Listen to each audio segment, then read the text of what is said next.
আফগানিস্তানের খোস্ত প্রদেশে পাকিস্তানি বিমান হামলায় ৯ শিশু ও ১ নারী নিহত হয়েছে বলে জানিয়েছে তালেবান প্রশাসন।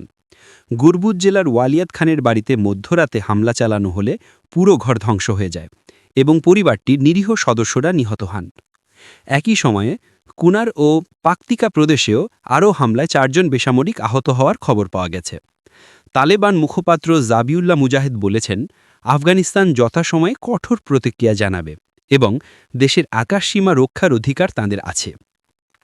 ঘটনার বিষয়ে পাকিস্তানের পক্ষ থেকে এখনও কোনো প্রতিক্রিয়া পাওয়া যায়নি।